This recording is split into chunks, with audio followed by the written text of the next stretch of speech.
Over the past month, we've spent a lot of time diving into some 2026 wide receivers, running backs, quarterbacks, and tight ends to target and avoid. Today, we're going to rank them based on the findings of those videos, based on what we know about kind of the draft capital. We're starting to see these NFL draft analysts talk about summer scouting series and, do mock drafts projecting forward and whatnot. We need to know, as dynasty players, early first, are they going to be good? Mid first, are they going to be good? Late first, are they going to be good? Is the second round, is it a deeper class? Like, we don't know any of this stuff. I would imagine if you guys clicked on this video, you want more information to know about your 2026 draft capital. Should you sell it? Should you buy more of it? So on and so forth. Generally, good thing to have a lot of capital. Regardless of how bad the class is, you want first round picks. So if people are selling actively, go and buy them. But Danny, shall we get into, I guess, what would project to be the crown jewel of this class in terms of who could be the 101 or the top picks? Yeah, so the four we have listed here, assuming that they would all come out: Arch Manning, Jeremiyah Love, Nick Singleton, and Jordyn Tyson. Arch Manning, pretty simple. We both are kind of on the assumption that he will be a 2027 pick. Because, the amount of money that guy can earn in NIL, he has no reasoning to come out of college early. If the NIL business was like, hey, listen, I'll offer you $15 million, Texas will say, I'll offer you $15 million to stay one extra year in Texas and win a national championship. The decision is pretty simple. Again, he is going into his first year as a starter. Obviously, he showed some flashes. Obviously, the name pedigree is going to keep his value both from a fantasy market as well as a real-life market of NFL teams. It's pretty simple. If you want to bet on a piece that is almost guaranteed to keep accruing value, it's Arch Manning, because guess what? Even if he had an off year in college football, the name pedigree and the NIL alone is going to keep his value high. Yeah, like you said, in his games that he played, and he, looked good. Like, obviously, I watched a lot of the games last year. 6.4% big-time throw rate. You see the arm talent that he has. He is more athletic than either of his uncles were, because he rushed for 7 yards per carry when he was able to carry the football. 88.0 PFF grade, 10.4 yards per attempt. Obviously, thrown to some great players there at Texas. It's a good system for what he does well. I expect him to have a really good year this year. But like you said, NIL throws a big wrench into a lot of this, particularly for high-end quarterbacks, wide receivers, and running backs, because that's what puts asses in seats and, dollars in these programs' pockets. So I would say Arch Manning is probably going to be having the luxury here of deciding if he wants to go to the team who's picking first overall, first and foremost, which is a trend in this family, and also deciding if the NIL money that he's being offered by Texas is enough to make him want to stay. Because if he comes out, even if he has like a solid but not excellent year, I still think NFL teams will probably project him as a top 5 pick.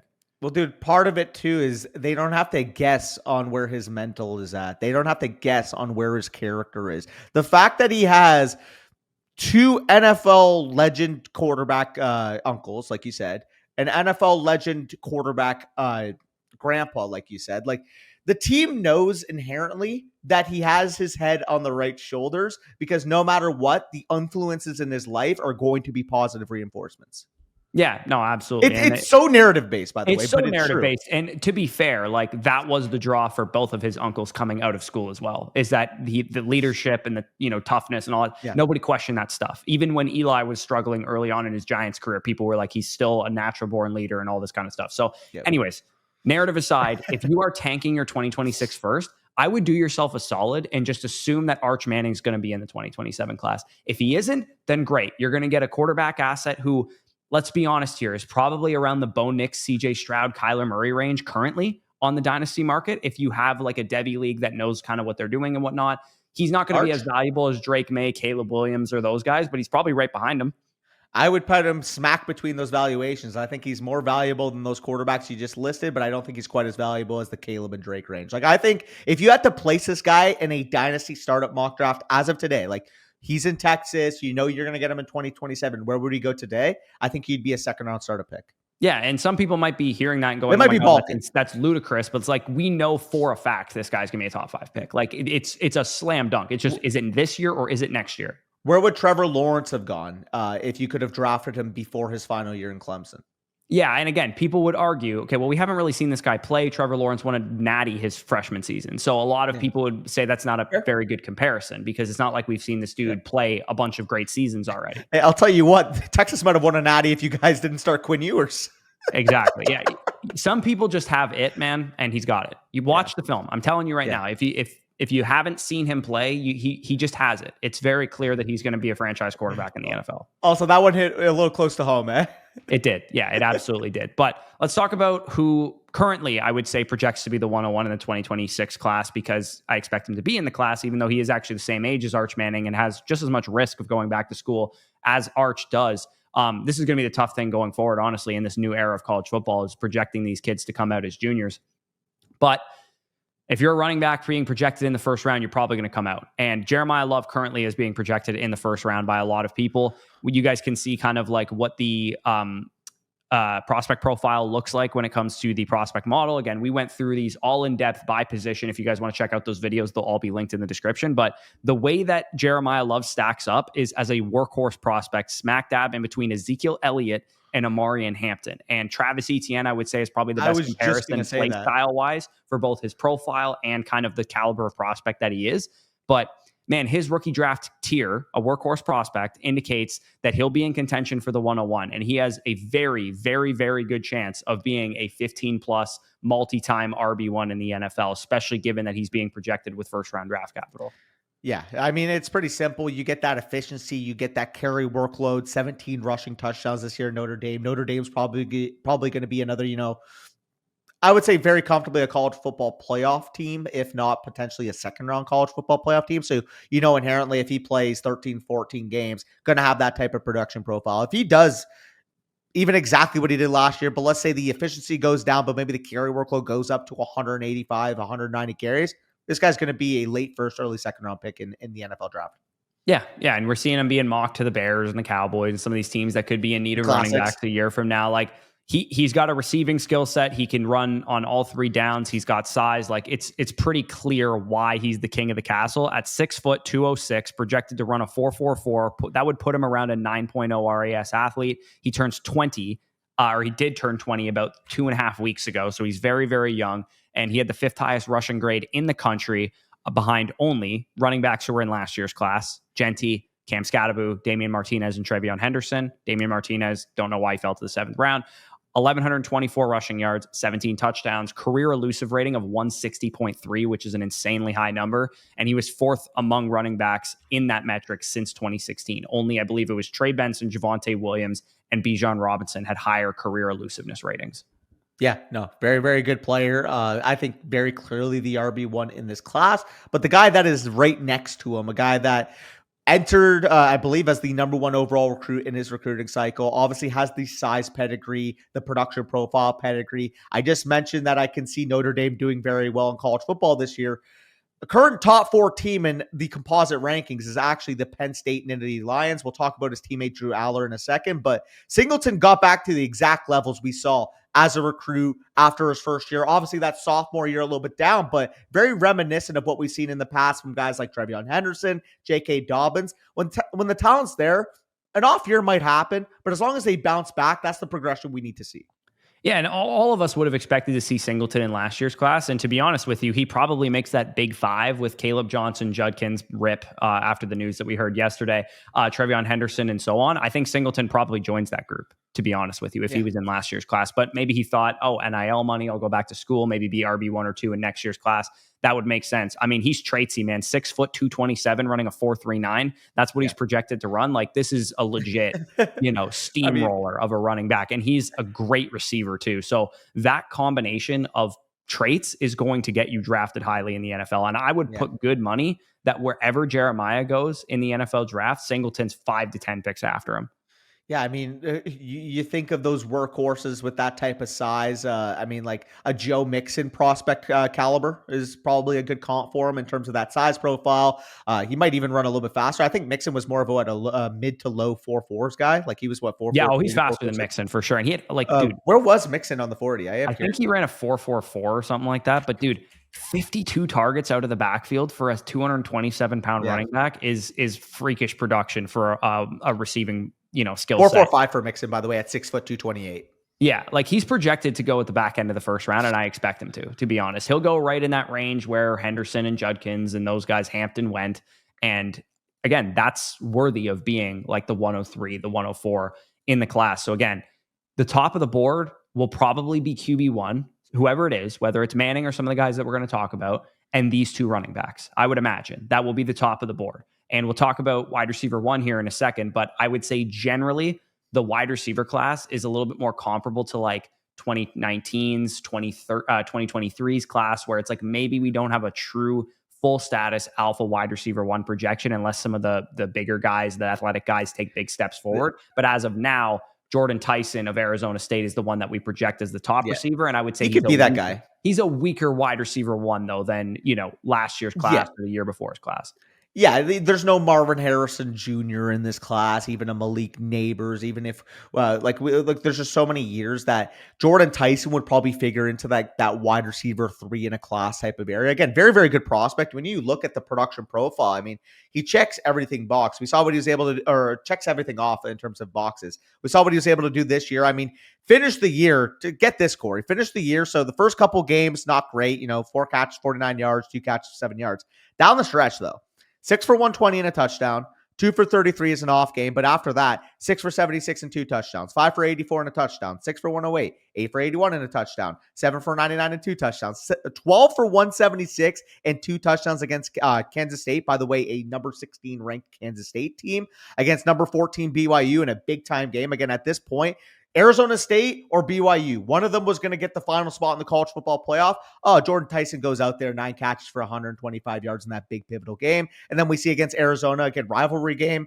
Doesn't really show based off the scorecard because Arizona State won 49-7, but he dropped you 8 for 143 and a touchdown before he ultimately got hurt. And on top of that, I mean, you look in his freshman year, played limited time, but he finished the season 3 for 92, 5 for 115, 5 for 137 and a touchdown. Like, especially against a number 8 Oregon team that they lost 49-10.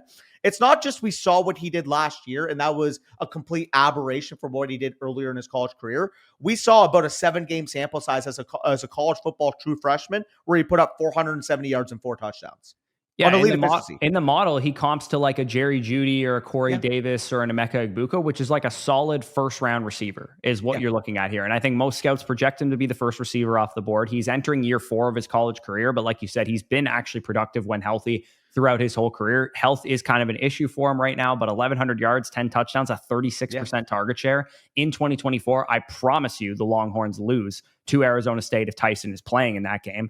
And ASU made the playoffs. Tyson's 6'1", 195, low 4.5 type of speed. He's not traitsy by any means, but he's not bad in any of those regards either. Good hands. Yeah, like the one thing I'm kind of doing that I'm not really doing for other positions with wide receivers is I really need to see what they look like in their highest range of outcomes, because they're, other than Tyson, really, there is no like leader in the clubhouse who's clearly going to be the top guys. And for wide receivers, it is really a wide open competition. And we know NFL teams will push wide receivers up the board because they're a very highly valuable position. Yep, for sure. But I think those are the clear 4 best profiles at this point. Obviously, if Arch comes out, regardless of if it's 2026 or 2027, he will end up being the first overall pick. So that's why we have him in that early first tier. Feel very, very confident in projecting that out. And in terms of these other 3 guys, like, you can't go wrong with those running back profiles. Jordyn Tyson's profile is complete, but maybe if a Tate, a Boston, or one of these wide receivers that have bigger size profiles end up going out there having 1,400, 1,500 yards, 12 to 15 touchdowns, maybe they can usurp them. Yeah. You're hoping that Tyson is like a Emeka Egbuka of this class, where he becomes the wide receiver 3 or 4 because the other guys elevated above him. Like if Egbuka was the wide receiver 1 in this upcoming class, would we be mad? No, but we would ideally want somebody a little bit better. Yeah, 100%, especially if you're tanking for an early pick. You don't want to spend a 103 or a 104 in a class on an Emeka Egbuka. That's just not appealing. Yeah, and as great as of a prospect as he is, you'd rather get him 107, 108, 109, somewhere in that range. So let's talk about the mid-first territory. And we grouped the top 3 contending quarterbacks behind Arch Manning for either QB1 if Manning is not in the 2026 class, or potentially even QB2 in 2027's class, specifically in the case of LaNorris Sellers of South Carolina. But let's talk about, do you want to talk about the quarterbacks first, or you want to talk about Darius Taylor first? We'll talk about Taylor first, I would say. Let's leave the quarterbacks to last because I think they're the most compelling question is how the order of Klubnik, Allar, and potentially Sellers. Again, we'll talk about how Sellers is kind of comparable with Arch, where if he does come out in 2026, he's probably going to be that in that early tier. But if he doesn't come, or if he doesn't have the year that we expect in 2026, he's probably going to be a 2027 class player. So we'll leave those three for the end. Let's talk about the running back and the two wide receivers here, because we mentioned if Tyson were to get usurped, it would be a 6'3", 200+ pounder having a monster year. These two with Boston and Tate really fit that profile if they were to have massive years this upcoming season. Specifically with Darius Taylor, though, he took over full-time role basically right off the get-go, 138 carries, 799 yards as a true freshman. We saw that carry workload jump by 70 this year. Unfortunately, the efficiency did go down a bit, but really the strides we wanted to see for him as a pure full workhorse running back. He has a size 6', 215. He's got the receiving profile, 54 receptions, 260 touches nearly this year. If he takes another step as a true junior, we could be talking about a clear-cut top 50 overall NFL draft pick. Yeah, his receiving metrics really popped him up the board in the prospect model. Like his comps are Zach Charbonnet, Cam Scadaboo, J.K. Dobbins, Caleb Johnson. Like that's pretty good company to be in after just being a true sophomore at 20 years old. And like you said, 62 targets. That's really, really high-end receiving production. And athletically, might be a little bit of a question mark. He's listed 6 foot 215. I hope he actually is that big because he doesn't necessarily look that big on film. And 4.54 speed is what he's projected for. So, I mean, if we get this guy about Zach Charbonnet size, about Zach Charbonnet level athleticism, I think I would consider that a win. And I would project him to be probably a very solid second round running back, similar to the Judkins and the Caleb Johnson types that we saw this year. I think the fact that he's being projected a little bit lower in the draft scares me a little bit, that the NFL draft community is not super, super high on him. But even despite that, man, like even despite when I did this, the prospect model video for the running back position, he was projected at 230th overall and ranked among the likes of Zach Charbonnet, J.K. Dobbins, Caleb Johnson, and Cam Scadaboo as prospects who all went significantly higher than that. Yeah. So it goes to show you, if you bump that number up, let's just say that's top 50 overall draft capital. I'm curious how that would affect his. I will pull it up right now, and so I'll throw 50th overall draft capital in the model and see how high he scores, because I really. That's a big difference in terms of overall projectable volume that you're going to get here. So we treating you guys right now. Yeah, he becomes an RB1 upside prospect, and he is right. Sorry, he becomes a workhorse level prospect. He is right there ahead of Nick Singleton and about halfway between him and Jeremiyah Love. That goes to show you maybe Minnesota gets better this year too. The efficiency goes back up. I mean, we literally just cited Nick Singleton. He went from 4.4 yards per carry as a sophomore to 6.8, I believe, this year, if I'm not mistaken. Yep. So if people are like, I don't like Darius Taylor, plotter, 4.8 yards per carry, it's like, let's see if the efficiency goes back up before everybody tries to murder him, because people wanted to do that with Judkins. Yeah, it's especially for a really young player like that too. Like his best comp, if he were to get that high of draft capital, would be Javonte Williams in that situation. Yeah, which is, I mean, if that guy doesn't completely ruin his knee, we're talking about a different type of comp there, because, I mean, after his second year, going into that second year, he was a second round fantasy pick. Yeah, and if you just think about how good of a prospect he was even too coming out of school, he was definitely a great option. But yeah, let's talk about the receivers, and then we'll double back to the quarterbacks here. You got Denzel Boston and Carnell Tate. Two guys that I would say are still in contention for wide receiver 1 in the class, but as of right now are a tier below where you have Jordyn Tyson coming in as a wide receiver 1 upside prospect. There's a small group of wide receiver 2 upside prospects in the model. Carnell Tate compares to like Quentin Johnston, Laquan Treadwell, Cortland Sutton, and Brian Thomas Jr. as far as his prospect profile right now.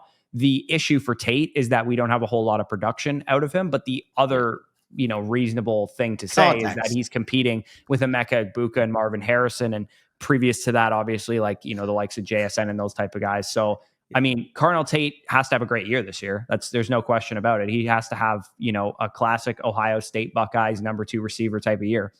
Yeah, I mean, he's got the size profile, 6'3", 191. If you can get that touchdown equity up from 4 touchdowns to possibly the 8 to 10 range this year, maybe Julian Sayin or a guy like, I think they have Kine there, or Tavian St. Clair. Regardless, though, it sounds like it's going to be Sayin as the starting quarterback.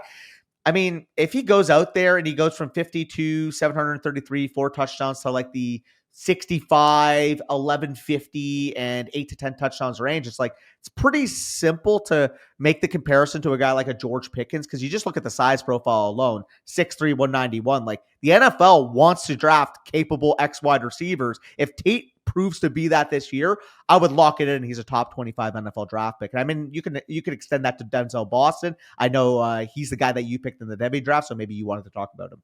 Yeah, I think so I watched 2 games of tape on him before I picked him because Awesome. I was like, okay, first of all, I know NFL scouts like him and NFL draft guys. Like I know the NFL Stock Exchange guys both had them and both had Boston in their top 4. And the way they were talking about him in that video made it seem like he should have been 2 based on what they were saying. They were like, I just love him, man. He does everything super well. What's not to like about a 6'4", 210-pound wide receiver who absolutely bullies people at the catch point, is a great athlete. His father was David Boston, who famously got too jacked to play wide receiver. So I think he's got pretty decent genes athletically from that perspective. And when you look at his comps right now, Deebo Samuel, Jameson Williams, and DK Metcalf in the prospect model. I don't think he's as athletic as DK Metcalf is. There's very few humans on earth that are, but I think you project this guy as about an early second rounder right about now.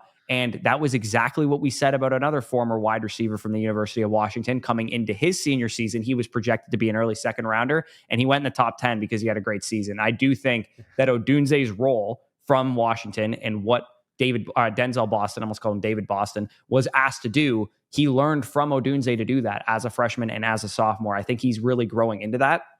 And we should see a really big jump and a really big step from Denzel Boston this year. And I do think he still absolutely has a chance to be the best receiver in the class. Yeah, I mean, his father literally had a year in the NFL with nearly 1,600 receiving yards. So, hopefully we keep him away from the needle and he could have a productive NFL career.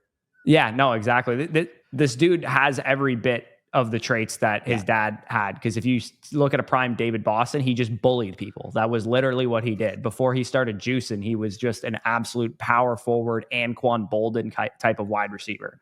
Yeah, no. I mean, Anquan Bolden is one of my football memories in that 2011 Ravens run where all this guy literally ran with slants and digs and he caught everything in his vicinity.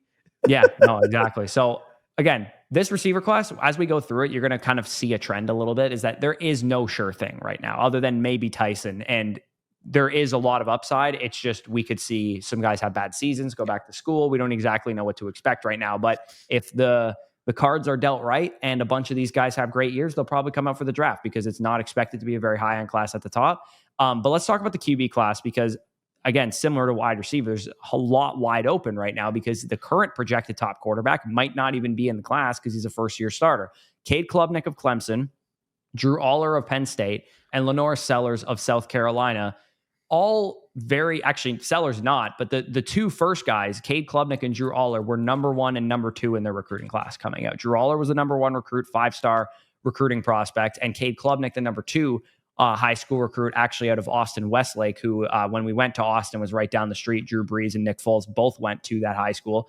Both of these dudes have had pretty similar college careers, I would say, where freshman year, the hype died down a little bit after their 5-star prospects, and then they just kind of continuously got better and leading up to really good junior seasons from both guys. Klubnik more production, but Allar more team success in terms of what his team was able to do. It helps that he has Nick Singleton and Katron Allen to run the football, but I would expect both of these guys to take big leaps as players. And if they do, suddenly let's slap a 35 touchdown, 3,800 yard season on both of these dudes where they look like, 90 plus PFF grade, good film type of quarterbacks. We're talking about really complete prospect profiles from high school all the way through their college careers. Yeah, if they took big steps, obviously. Again, it really just depends because, I mean, we'll talk about Sellers in a second. I think Sellers very clearly in this year has the highest upside, which is why we left him towards afterwards. These guys, if I had to bet right now, knowing what we know, that Arch is probably going to be 2027. Sellers is like a coin flip at this point, 2026 versus 2027, probably going to be 2027. It's like, if I had to make a coin flip or a bet right now on who's going to be quarterback 1 off the board, these feel like the safest. And I would lean Klubnik specifically when you're looking at the infrastructure that they have in Clemson. 3 elite talented wide receivers with Antonio Williams, Bryant Wesco, true freshman last year, very, very productive. Same thing with TJ Moore, true freshman last year. All 3 of those guys were like 700 plus yard wide receivers last year. You bake in that those freshman receivers maybe take that next step up. Klubnik already had like 43 touchdowns last year to 6 picks. I mean, like, why can't he have like the Baker Mayfield route where it's like, okay, does he have the biggest arm? Is he the most mobile? No. but he's very productive. He gets his team to the college football playoff, and he ends up being the 2026 number 1 overall pick. Yeah, and he has decent tools too. He was a 5-star prospect for a reason. It's not like he doesn't have a good arm, doesn't have good mobility. He's definitely capable in both of those areas. I would say, like, when you look at the 87.7 PFF passing grade, when you look at second in college football with 43 touchdowns, 36-6 touchdown to interception ratio, those are the makings of a first-round quarterback. So I think people are maybe not quite putting enough stock into what Cade Klubnik has done throughout his entire career, but NFL scouts do project him as a top 5 pick. So it's not like I'm breaking news here that he might end up being a high-end pick. He played really well in the college football playoff too. Like in the first round, obviously they beat SMU. Second round there, they lost to you guys, I believe, if I'm not mistaken. I believe so. Yeah. If I don't even remember. It feels like 8 years ago.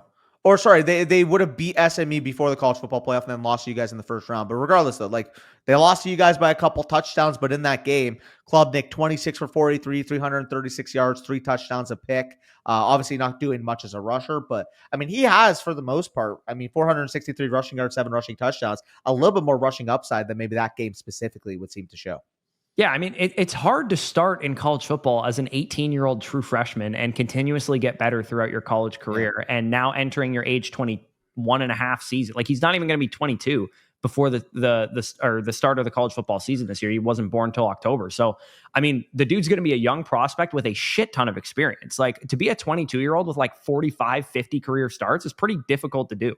Yeah. No, for sure. He'll be fascinating there. I mean, similar with Drew Allar. The problem that I specifically have with Allar, because I would say the arm is even better, obviously, than Klubnik. The thing with Allar that scares me is in the biggest games of his college football career is typically when he's played his worst. And I know that might be narrative based, but I feel like from an NFL decision-making perspective, if they notice that he always struggles against Ohio State, he always struggles against Michigan, he struggled against the college football playoff this year, how hesitant would they be to potentially draft them with a top 5, top 10 overall draft pick then? You got to beat some of those teams this year. You have to be, and you have to be part of the reason why you beat them. You have to beat those teams and do it yourself to some degree. Like Singleton and Katron are going to carry this team for the most part. Like they are going to be the reason they win games against bad, inferior competition.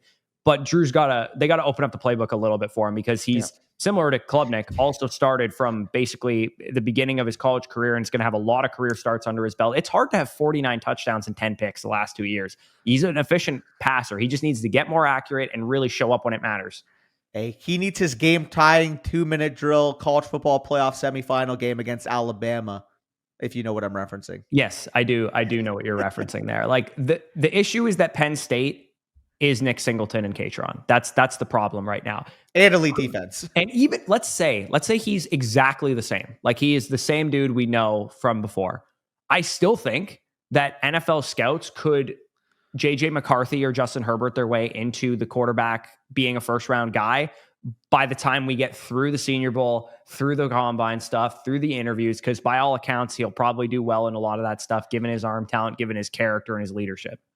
I mean, straight up looking at the roster of Penn State, looking at the construct of this team, if he is that guy, he will get them to the national championship and be a reason why. Because we saw that from JJ McCarthy. It's one thing to have a stacked team and win some games and maybe lose to Ohio State. It's like, no, like if you have this roster where you have loaded to the rim defensive players that are going to the NFL, loaded to the rim offensive line, running backs that are going to the NFL. At that point, Drew, it's on you, brother. If you're going to be that top 10 pick like JJ was, you got to go and step over that line. Yeah, I really hope losing Warren doesn't make him crumble because it's possible it could because he was a huge part of that offense. So we'll see what happens with Drew this year. Again, these guys as high school prospects were like dogs, Allar and Klubnik, and they've consistently gotten better every year of their college career. That's the makings of a great prospect profile, especially when you get that senior season in there and you're able to continuously progress. I would love to see both of these guys have great years because if they do, they're going to be top 5 NFL draft picks. Same goes for LaNorris Sellers, who was not a high recruit. He was actually a 3-star recruit, but insane to think of, by the way, considering the traits he has. Yeah, exactly. First year as a starter last year, and he was 19, 20 years old. He had Anthony Richardson's junior season last season. So while I tend to think that LaNorris Sellers will be in the 2027 class, he did already, like if he was draft eligible this year and came out, there's enough to go off of there where you're actually like, this guy could be a productive NFL quarterback. He can run the football like crazy, but his turnover worthy play rate and some of the mistakes were the things that need to be cleaned up going into next year, and some of the accuracy stuff too. But as I'm sure you're going to point to, he did get a lot better as the season went along, which makes sense. It was his first year as a starter. Yeah, you mentioned the Anthony Richardson Jr. season. Yeah, if you added 12% completion percentage onto that, then we'd be talking about comparable seasons.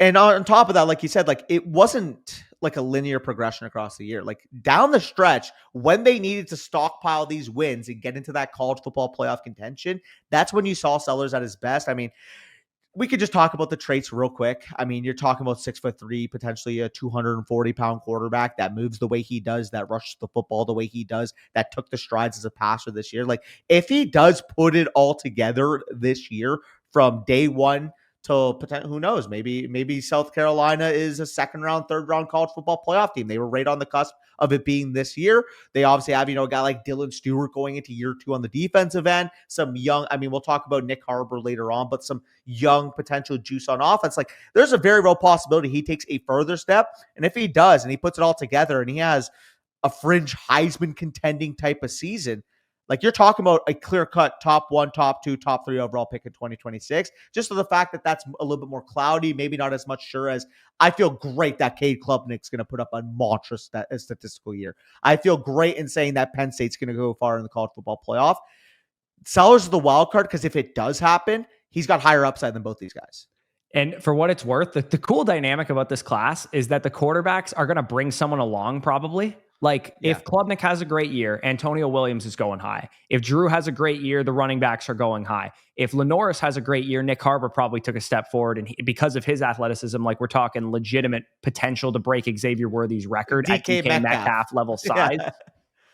He'll get brought along for the ride as well. But if they have bad years, then the other guys probably had suboptimal years as well and might not go as high in the draft. I tend to think both Nick Harbor and LaNorris Sellers will be in the 2027 class because I do think there'll still be some growing pains, some reason for you to be like, okay, the NFL views you as a second-round quarterback. You probably want to come out again in 2027. Plus, the way that NIL money works with quarterbacks and running backs and wide receivers, if you don't have a smash caliber year, you might as well go back to school because you're making good money doing it at a big college football program. And if you guys are already decidedly tanking on, the 2026 season, maybe in your Dynasty League, if you have 5 minutes, literally just go search up a LaNorris Sellers highlight tape. Because I'm telling you right now, some of the shit that he does on the football field is like action figure stuff. Like super, like not action figure, like superhuman stuff, like Superman. I don't know why I said action figure. Action figure shit, man. Just action figure stuff. Hey. But no, he's fun, man. Respectfully. Again, he's the way, and Arch is the way that this class becomes a lot better. Because if the two seniors have the types of seasons we think they do, and Sellers and Manning have monster years and come out, we could be talking about actually a really good quarterback class, not just a class that's like solid or decent. Like, you slap a great season on all 4 of these guys, and we got a really good quarterback class. I might have to start a South Carolina dynasty profile on college football 26. Yeah, no, you probably should, given what they have. They're going to be a popular That'll be fun team for sure. But yeah, let's move into the next tier, guys. So I'm editing this video right now, and I totally realized that Danny and I forgot to talk about Makai Hughes, the running back from Tulane, moves over to the Oregon Ducks. Really, really productive running back prospect that I'll just give you guys the brief once over on right now because I can't believe we forgot to talk about him. But Makai Hughes, I mean, the running back position's good, small school player. They go off to NIL money. They go off to greener pastures in NIL. Hughes, as a really young prospect, has posted some really, really high-end rushing years, 1,350 rushing yards back-to-back seasons, 89.2 and 90.9 PFF rushing grade. Whopping 15 touchdowns last year. He's projected 5'11", 210, 4.4 speed. He would be in this tier. Again, anybody who comments on below, where's Makai Hughes? This is where the Makai Hughes spiel is. He would be right in the mix with Jonah Coleman for like the RB4-ish in this class because I do think Darius Taylor and Nick Singleton and Jeremiyah Love just a smidge ahead of him, but Makai Hughes would be right there, right behind those guys. So I figured I would just quickly record this as I'm editing it because I realized while I was editing, I'm like, oh, we forgot to talk about Makai Hughes. For some reason, he didn't end up going into the tier maker when I made it, but here's the Makai Hughes discussion, and Oregon's got pretty good option to be able to round out their backfield this year, which is kind of littered with some more lower ceiling, but we know what they are. And then also guys that are pretty exciting, but maybe have a little bit to prove still. Makai Lemon, Antonio Williams, Nick Anderson are the 3 wide receivers in this area. I know Makai Lemon stacks up really well analytically at 5'11", 190 pounds with projected 4.48 speed. Route running has been, I've seen documented, is a big time strength of his based on NFL draft scouts that I've seen talk about Makai Lemon. And it's a very crowded USC wide receiver core. At least it was last year when Zachariah Branch was there. Deuce Robinson, who transfers to FSU, Jacoby Lane was there last year. So him being like the leading receiver of that core last year is actually quite impressive. 764 and 3 touchdowns, 85.3 PFF receiving grade, 3.03 yards per run. Those are better efficiency marks than they are raw production. But if you scout the profile here and you think about what people are saying about him who are film primarily people, you would tend to think that this is going to be a first round receiver, at least a back end first round receiver. I've seen people say he's like a way better version of Kyle Williams, which I think makes a lot of sense as far as his size profile and what he kind of represents. So Makai Lemon's a guy that I think a lot of people are excited about and has a chance to be like a mid to late first round pick next year in rookie drafts. Well, if he runs the way Kyle Williams ran, because Kyle Williams was 4.41, I believe. Yeah, he ran in the low 4.4s. Yeah. Like if Makai Lemon runs around that range and is the caliber of prospect that Kyle Williams was, only in a first round body, Power 5 conference. I mean, actually, it's Washington State. Better team. Better competition. Sorry, not Power 5. Better competition regardless, because USC in the Big Ten is going to be playing some damn good defenses this year. Yeah, for sure. He's going to be fun, man. I know a lot of Devy people are excited about him. I don't really have to sell you on Makai Lemon. Again, you said with Sellers, go watch a highlight tape. Go watch a highlight tape of Makai Lemon, dude. Dude can run routes. Like that's what he's going to make his money on for sure. Dude, he's like one of those guys, like you'll go on the TikTok, you'll just see edits of him like absolutely creasing people up, being like the coldest wide receiver in the country or whatever. Yeah, no, he's gonna have his fans for sure. Matt Harmon will like him. I know it for a fact, based on what I thought from Makai Lemon. Like he's gonna be the type of dude that gets the Calvin Ridley comps, and every 6 foot, 190 pound route running receiver gets a Calvin Ridley comp. Just hopefully he doesn't go the Jermaine Burton route. Yes, hopefully he does not. Antonio Williams, a little bit undersized from Clemson, but you kind of made mention to it when we talked about Klubnik.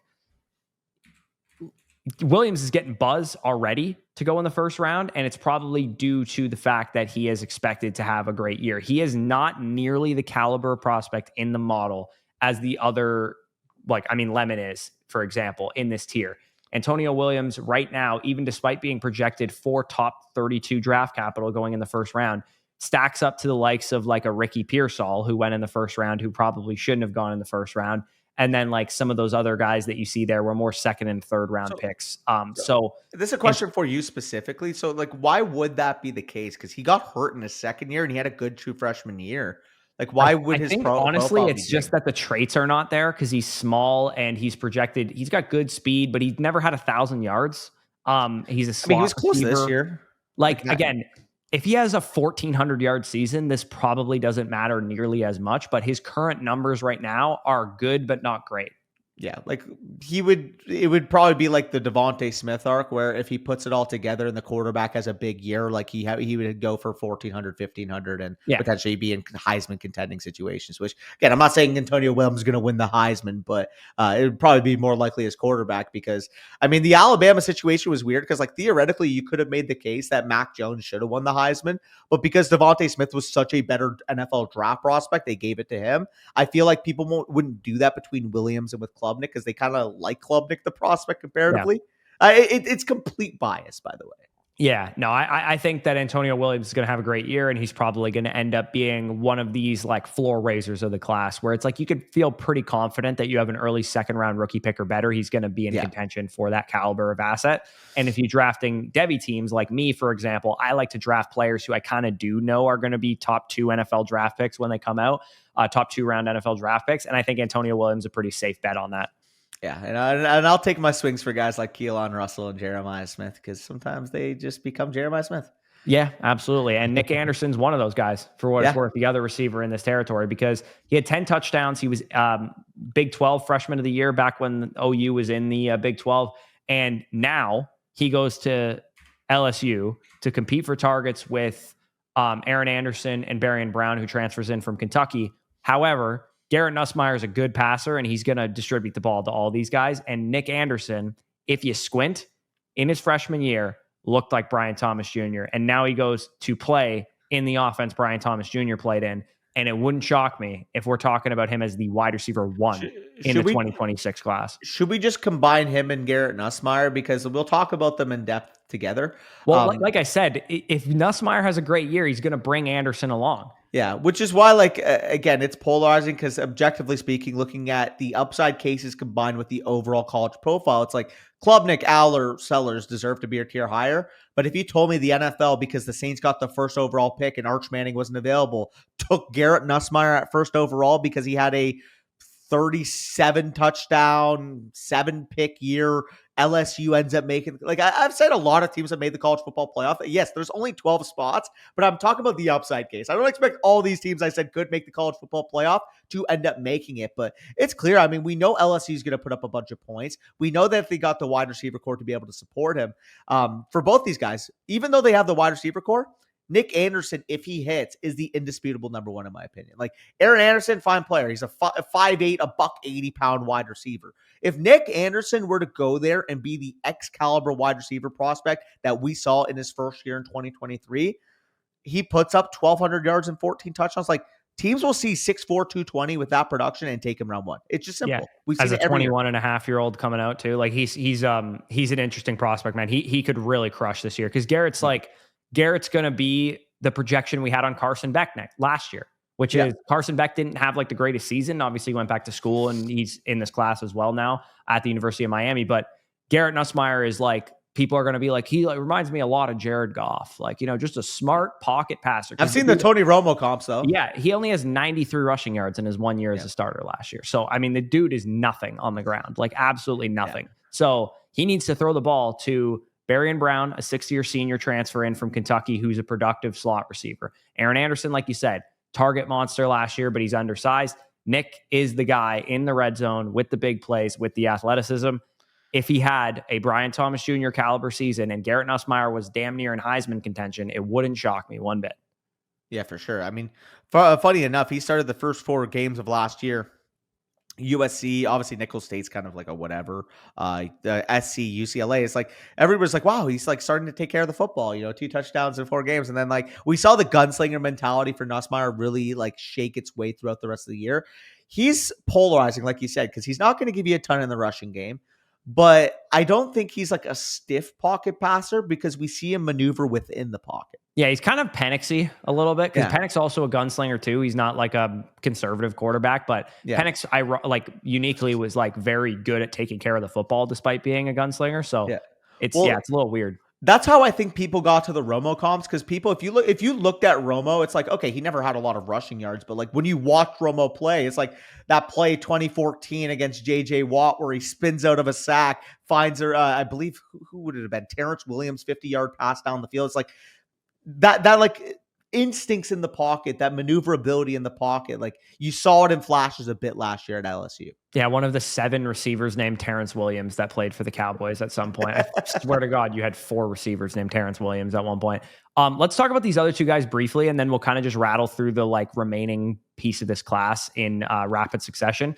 Jonah Coleman, the University of Washington running back, had a nice season last year as his first year there. He was playing for, I believe, Arizona State before that, or was it Arizona? Arizona State or Arizona? It was Arizona. He was at Arizona before that, and then he went to Washington. Coleman? Jonah Coleman. Arizona. So he followed what's his name, Jed Fish. Because Jed Fish ended up taking the job when DeBoer went over to Alabama and Grubb went to the NFL. Right. Okay. Built like a bowling ball, 5'9", 229. He runs probably about a 4.5-ish projected. He's not super fast, and he doesn't have a ton of excellent space ability, but he did have good receiving production, which is, a box that he checks for sure. And similar to like Darius Taylor, I think the draft nicks are not there with him yet, which scares me a little bit. But his comps being like Trey Benson, RJ Harvey, and Sony Michel, when if you see in that chart, he has projected 200th overall draft capital, and those guys were 1st and 2nd and 3rd round picks. That's great news. So Jonah Coleman, if he can generate some buzz in the NFL draft sphere, get that number up a little bit, maybe it's even higher now since I put that in there at 200th overall draft capital, I feel pretty good about what he's able to do as like a 2nd or a 3rd round back. Yeah, so in terms of Coleman, he's listed at 97 now, so I'm Yeah, curious so if they're you can look catching at up a that. little bit now. Part of that, again, Jonah Coleman was a guy I loved coming into the 2025 class because I actually thought he would commit to 2025. If you guys go watch in our 2024 summer videos, our way too early 2025 running back and wide receiver rankings, Jonah Coleman was a top 5 running back for me. He's got the size. He's a very, very good rusher. You look at the metrics across the board. Obviously, the carry workload really stepped up this year, and he is relatively efficient as a receiver, despite not being a receiving back. Another nugget for you, by the way, because obviously you look at the size. I mean, 5'9", 230 pounds, like complete, like Thick boy. brick shithouse. He's actually gone on record and has shown progress picks that he is going to try to play the season a little bit less than 230, whether that's 215, whether that's 220. It's like, if we see the efficiency go even further up, it'll probably be because he's carrying 15 less pounds on his frame. And I mean, the side-by-sides are crazy if you could find them. Yeah, Rashad Penny, Charbonnet, and Judkins are now what his comps are after putting in 97th overall draft capital as opposed to 200. So, I mean, we're talking about better second round projections here. So that's good news for Jonah Coleman. Again, I expect him to have a pretty nice season. I think Washington has an exciting young quarterback. And then obviously they have Denzel Boston as well, who's going to help move the offense around. So I feel pretty good about that team as well, having a chance to make some noise. Might be mid-video. I'll show you guys the comparison there real quick as well with Jonah Coleman. 16.8% body fat to 14. That's a thick boy right there. To 14.2. Damn. So, I mean, if we're getting this guy this season and this guy was already a menace on the gridiron, hey, we could be in store for something special. Yeah, we are on the cusp of something special with Jonah Coleman right there. Let's talk about Kenyon Sadiq, who right now is the only tight end that we really have listed as noteworthy at the moment. And the reason for that is Kenyon Sadiq is the current tight end 1 of the prospect model. When I did the tight ends to target and avoid video, you guys might remember it's not a very good class at this point in time in terms, because like the best guy production wise and profile wise that most people are gravitating towards is Eli Stowers, who is an H-back. And we know historically they're not really coveted by the NFL. You think of Harold Fannin. How ridiculous do you have to have production wise for the NFL to not still take you in the first 2 rounds? It's because you're an H-back or a guy that people don't really project as an inline tight end. But Kenyon Sadiq, 6'3", 245. That's prototypical size. 4.55 projected speed. That is really athletic for a tight end. 2.1 yards per out run. 27 targets on just 140 routes. He has an opening now in front of him with Terrence Ferguson going off to the NFL. Oregon probably going to be, yet again, a very good team. And if Kenyon Sadiq is getting the routes, getting the targets, he will have a probably pretty productive season. And I would expect him to have like the ascension that we could see is somewhere along the lines of like, I wouldn't say Greg Dulcich because he's probably going to be better and more athletic than that. But like, I'm trying to think it's like he's not going to be good though, man. He's not going to be Loveland. You know what I mean? Like he's the same size, a little bit shorter than a guy like Loveland. I'm trying to think of somebody that's like 6'4", 245. Like maybe he's like a Sam Laporta type of emergence. Yeah, in terms of like he goes at the top of the second round, I think that Laporta's a good comp. Now, obviously, we're talking about Laporta the prospect, not Laporta what he's done in the NFL. Because if Sadiq ends up doing what Laporta's been doing in the NFL, you're probably talking about a guy that's a tier up. So, I think the profile is really encouraging. Obviously, Oregon going to be a high-power offense yet again this year. Obviously, losing Evan Stewart could potentially even open up some more opportunity. We know DeCorian Moore is going to do his thing despite being a true freshman. Very, very talented wide receiver there. But there is some meat left there for Sadiq to carve out a big role if he does prove to be that guy. Yeah, and his comps right now in the model are Tucker Kraft and Mike Gesicki. I think Gesicki stylistically and size-wise a little bit better of a comp there. So all I could think about was the gritty. Hopefully, Kenyon Sadiq's is better. Yeah, and also we lost Evan Stewart a long time ago to TikTok, so we don't need to worry about. I don't know if you know this about Evan Stewart. He's massive on TikTok. Like he has a huge following. Yeah. Also, shout out to Evan Stewart. We have the same birthday. I found that out. Yeah, same with Jalen Knoll and Evan Stewart, both have the same birthday as me. Except you're like 10 years older, though, right? Yeah. I'm 4 years older than Jalen Knoll and 5 years older than Evan Stewart. I'm trolling. Yeah. But anyways, let's talk about the next tier down. Again, we can just pick our favorites here because there's like we don't need to go over these guys individually. Yeah. I'll give a brief overview of all of them. John Mateer, highly productive quarterback, led college football in touchdowns over Cade Klubnik last year, 15 of them on the ground. So very athletic. He is my dude. I've talked about him many times. Sam Leavitt, first-year starter for Arizona State last year. Again, if Tyson has a great year. Sam Leavitt probably along for the ride, and he could come out. He was a redshirt freshman last year, and he'll only be a redshirt sophomore this year. And he's very young. He was 19 on his tape last season. So if he has a great year, I still expect he could go back to school because he's really young. But great year is a great year. If he's going to go in the first round, he's going to go in the first round. Both of these quarterbacks are kind of Bo Nix, Baker Mayfield size-wise. Like they're 6'2", 210 kind of guys. They're not huge, like 6'5" with huge arm kind of guys. They're more like sneaky athletic Sam Howell, Baker Mayfield types. The comps for Mateer and Leavitt are literally just Timu Bo Nix. Yeah, like both of these quarterbacks are QBs that I like. Like I love that profile of quarterback. Like I love me some Sam Howell, some Zach Wilson, some Baker Mayfield. Like these Bo Nix, these 6'2", 210 sneaky good arm like quarterbacks. I love quarterbacks like that. If you could get Bo Nix for 60 cents on the dollar, you may as well. That's basically what these two are. Yeah, but both of these guys can run. Like I do want to hammer home. Like John Mateer ran for 1,000 yards and 15 touchdowns last year. Like, and when you watch it, it's like he's actually more athletic than most of the people on the field. It's not just that he ran a lot. Hey, dude, he is so good, man. He reminds me of Nathan Rourke. Get out of here. Get out of here. I mean, have you seen Nathan Rourke's production profile, by the way? It's kind of insane. Bad. It's not bad. But yeah, John Mateer going to Oklahoma this year will probably be a decent decision, I would think. Because, I mean, Washington State quarterbacks have a bad rep. So it's the system. Yeah, going to a different team is good just for that reason. Like if Jackson Dart had transferred away from Ole Miss last offseason, that's kind of what I would project John Mateer to look like as a prospect, is if Jackson Dart went to like, South Carolina or something last year instead of playing at Ole Miss. Yeah, no, exactly. But yeah, the rest of these guys, Elijah Surratt, excellent production profile. Like Antonio Williams, high-end, like floor raiser of the class. Yeah, to me, it's not going to be a scenario where, Elijah Surratt has a great year and he's a top 15 NFL draft pick. That's probably not going to happen. It's probably going to be a second or third rounder for the most part. And that's the ideal projection that we're looking for because, I mean, to me, you're talking about a potential wide receiver 3 profile in fantasy. He does some good things on the boundary. The only issue is if you get a cornerback that can really stick with him, he's not a great separator. So that's the one thing I noticed specifically in the Michigan game. He did catch a big touchdown in that game, but they held him to one catch for 36 yards across the game. So I am curious, like Surratt, can he show a little bit more of that separation chops? Maybe he's in the lab on the field this offseason, honing in on his route running, because I do think there is upside there given the frame. Yeah, no, he's got good size. He kind of reminded me a little bit because I've looked at him from like a Devy perspective a couple of times. Yeah. So I've actually watched a little bit of his tape or whatever. Kind of looks like Jalen Coker a little bit, like when I watch him. Alec Io Manor even too a little bit.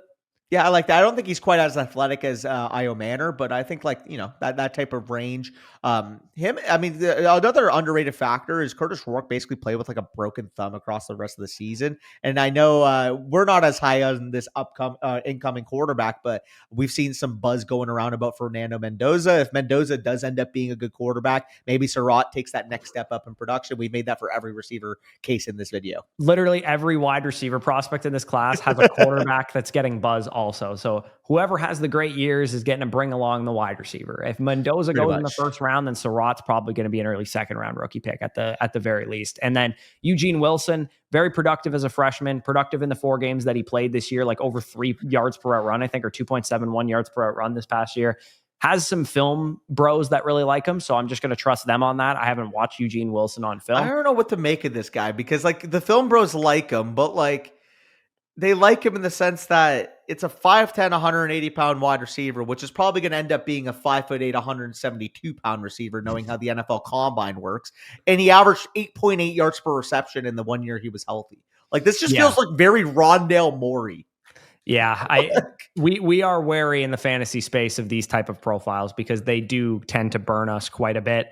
And generally speaking, like, would we rather bet on a Jacoby Lane, who's literally the next receiver listed there, who's 6'4", 195, who actually has some size to him. And despite having all the competition that I mentioned with Lemon, of Zachariah Branch, Lemon himself, and Deuce Robinson, who transferred to Florida State, who were all highly decorated recruits and an offense that didn't really have a great passing game last year, he still was able to produce. And he actually led the team with 12 touchdowns too. Jacoby Lane was just an automatic red zone guy. And I think if it goes well for him, could he be like a Jaden Higgins of this class? Sure, given the size profile. Yeah, I mean, teams as we know covet 6'2", 6'3", 6'4" X wide receivers. If he does have production this year, we know the NFL is going to covet that because he's also got some athleticism to him as well. It's not like you're talking about a guy that size that's running a 4.64 out there. Not like he could actually move. And as I say that, you guys can quote me if he runs a 4.64 in his NFL combine. I think this will be like the inverted Jaden Higgins, Jalen Noel, where like the younger or the undersized receiver is the one that's the more productive one.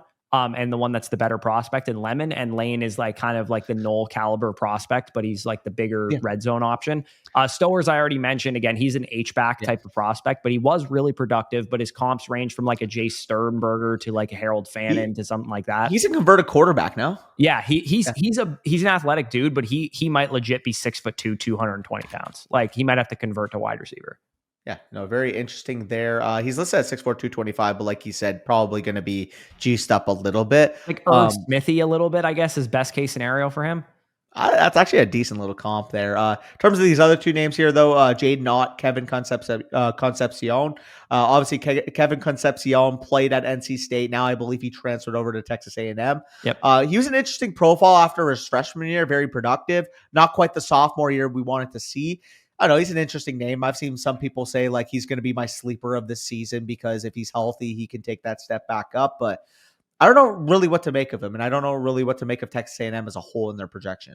This whole wide receiver class is the Derrick Henry, Mark Ingram meme because everyone's either 5'9", 185 pounds at wide receiver or 6'4", 220 pounds. There's no middle-sized wide receivers other than the number one receiver in the class in Jordyn Tyson. He's the only guy that's like 6'1", 195. Every other receiver in this class is huge or tiny.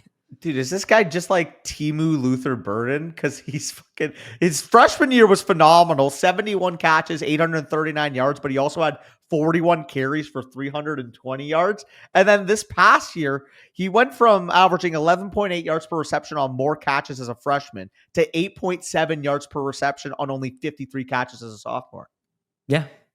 He's got an interesting profile. If I had to guess, he could be in the 2027 class as well because he is a young player still. Jaden Ott, I think, will be in this class, and I'm high on Mateer in Oklahoma in general. So I think Jaden Ott, as a transfer from Cal to Oklahoma, should have a pretty good year.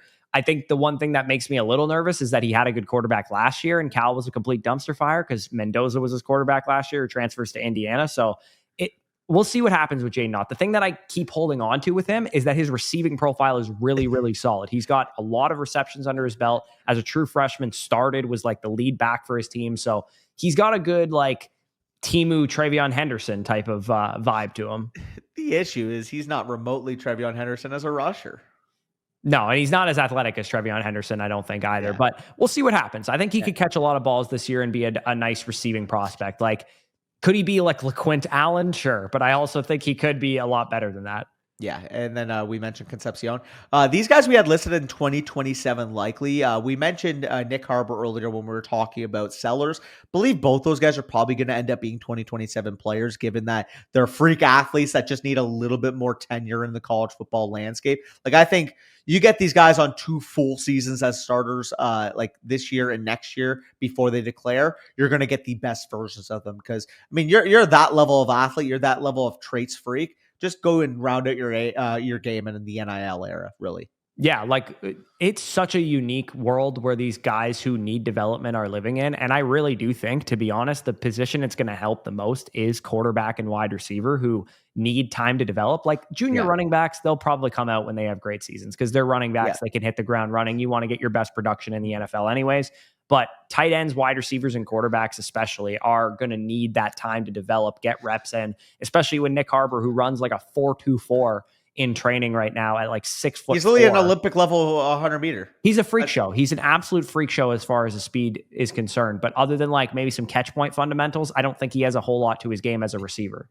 Yeah, for reference, if you guys are wondering about Nick Harbor, we're talking about 6'5", 235 pound listed size. That is literally an Olympic level runner. Like we're not talking like, oh, he could run in. No, like he's actually done Olympic trials, that caliber of runner. Like we're talking about a guaranteed in South Carolina because Leggett was a freak too. Yeah, no, literally. You mentioned like running backs, typically they're more ready. The one exception this year we do have with Justin Haynes at Michigan. The reason why Justin Haynes at Michigan is in this area, because I think like if he had a big year, he could declare. Michigan just paid him a boatload of NIL, and he hasn't been a full-time starter. I feel like if you get 2 years as a full-time starter at Michigan, where your efficiency is probably absolutely stacked because Michigan knows what they're doing up front, knows what they're doing scheming that run game with Lindsey coming over, Justice Haynes could very well be the running back 2 or 3 in this class, or he could be the running back 2 or 3 come 2027, because that's the talent profile we're dealing with. Kind of got stuck behind a little bit in Alabama because, I mean, we got Jam Miller there. We got so many backs that were actually touching a workload in Alabama, and they just kind of rotated all those guys. I think for the most part of Michigan, it's going to be Justice Haynes and it's going to be Jordan Marshall. You know where the ball's going. Yeah, I don't really think Justice Haynes is that good based on his production that he's put up so far. But I mean, he was a high recruit. Maybe it's just taking him some time mentally to figure things out, and he can do that in Michigan's offense. Singleton is interesting. Eric Singleton Jr. was wide receiver 2 in the prospect model. When I broke it down in the video, I don't think he's going to declare this year. He's really young. He's going from Georgia Tech to Auburn, which I think is going to be an adjustment for him. And from what I've seen from NFL draft analysts too, he's all yak and gadget stuff. And what I've watched of him on film too is that's pretty much where he made his money and why he was productive.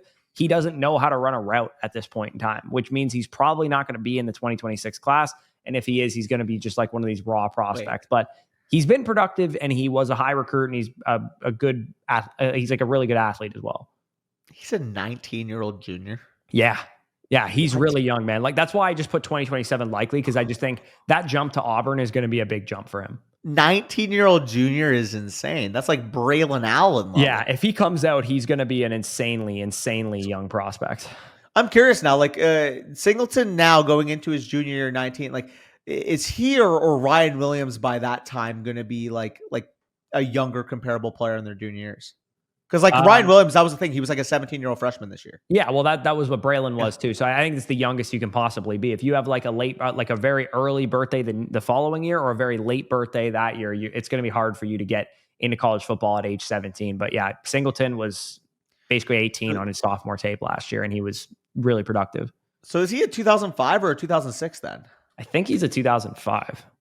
Either way, very young. He's a 2005, I think. His date of birth is actually not listed, so we actually don't know for certain how old he is, but he is listed as a 19-year-old junior on ESPN's website. Also, by the way, how is that not public knowledge every time someone enrolls into university? I don't know, especially when they're like a highly decorated recruit and they're good and they've been productive in college football. Like, I don't get it. But Eric Singleton Jr., yes, if he's in this class, he's probably in the Makai Lemon, Antonio Williams, Nick Anderson range at this point in time, maybe even at the top of that range or into the next tier. But he's just so raw at this point and so young at this point that I just don't expect him to be in this class. I expect him to be in 2027's class. Evan Stewart, Le'Veon Moss, both injured. Evan Stewart, TikTok great, is going into some rehab this year and maybe doesn't touch his knee. The field. Like, yeah, his knee's fucked up. I think it's he had surgery on his patella. He's going to be out for the season. It's unfortunate because he was a Debbie Darling just a few years ago. Obviously a high profile recruit. The speed, the route running ability, like is what a lot of people who were pro Evan Stewart were talking about. For us personally, I mean, even when we evaluated going into 2025, we both were lower on Evan Stewart. We said, hey, like this guy is not the route runner a lot of people were saying he was. A lot of people were acting like he was like the next coming, the next one of the best route runners in the NFL coming in. And to me, he was just like, oh, cool. Like he could run a couple routes in the route tree, but he damn sure can't run the full route tree.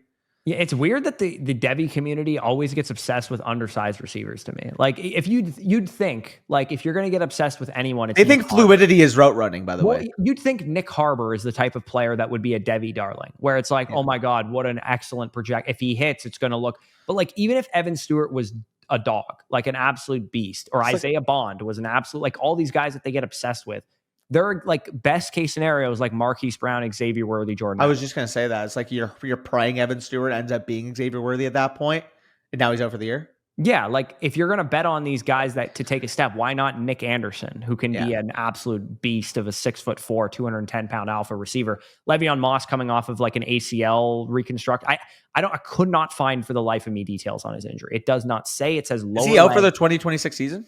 No, he's going to play by the sounds of it, but it doesn't sound like he's going to be healthy right away. So I really don't know. It sounds like it could be maybe like Rashee Rice's injury to some degree. Like I have no clue what his injury is. Interesting. And then Greathouse, obviously, I believe it was in the Natty where he. Greathouse is the guy that like kind of had the Matthew Golden but isn't draft eligible year, where he was like, when it counted, he was really good. And that included the college football semifinal and the national championship, specifically when he was the only thing working for Notre Dame in that game. So I would say Greathouse is kind of like the breakout candidate that you bet on, because he hasn't really done it yet, but he is really young still. And Notre Dame should be a good team. The problem is Notre Dame receivers, like, are they going to catch, a great year is 900 yards and 7 touchdowns for them. Well, that's the thing. It's like we saw that offense completely collapse outside of Greathouse in that national championship game. And they just had their quarterback actually get drafted. Again, we don't think Riley Leonard's a good quarterback, but I mean, who's expected to start at Notre Dame this year? I am curious. I have no clue, but all I know for sure is that they have Jeremiyah Love, Jaden Greathouse. Is it CJ Carr? I have no clue. Jaden Greathouse and Malachi Fields transferred in from Oklahoma too. So, I mean, this is a pretty decent weapons core for sure. Mm-hmm.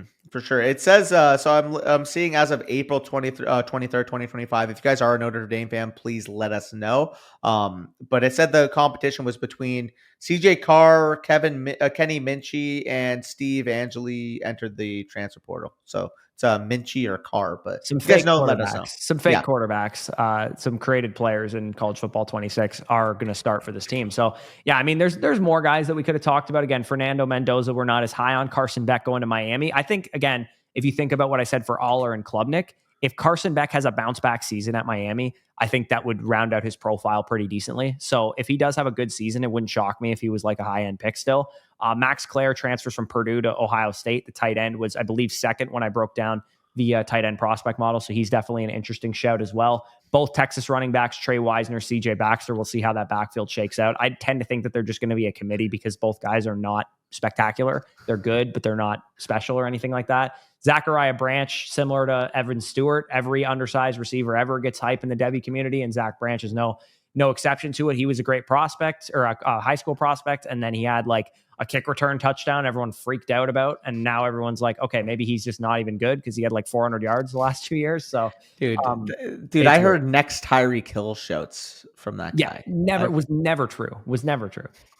People, this 160-pound receiver is going to be an absolute alpha in the NFL, really? Yeah, well, it was just because if you go back on his 24/7 profile, because he was the number one receiver in his class, literally just says Tyreek Hill next to his name, and people ran with it.